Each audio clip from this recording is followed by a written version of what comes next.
ইফতারের বিশেষ আকর্ষণ মধু রসমালাই। এইদিকে চলে এসেছে মুড়ি মাখার জিলাপি।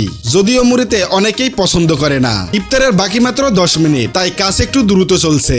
ওইদিকে ইফতার খাওয়ার জন্য বিছানো হয়েছে বিছানার চাদর। এক এক করে সাজাতে শুরু করেছে ইফতার। এটা এক অন্যরকম সুন্দর দৃশ্য, যা যে কারো মনকে ভালো করে দিতে পারে এক মুহূর্তে।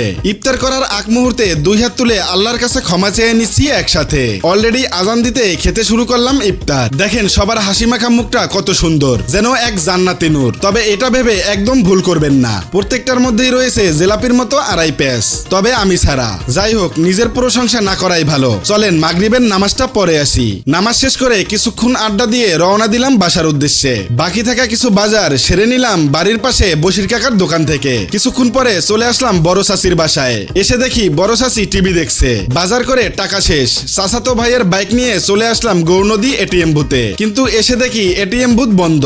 কন কেমন লাগে? কালকে ঈদের দিন পকেটে টাকা না থাকলে বিষয়টা কেমন হবে? যেভাবেই হোক টাকা উঠাইতেই হবে।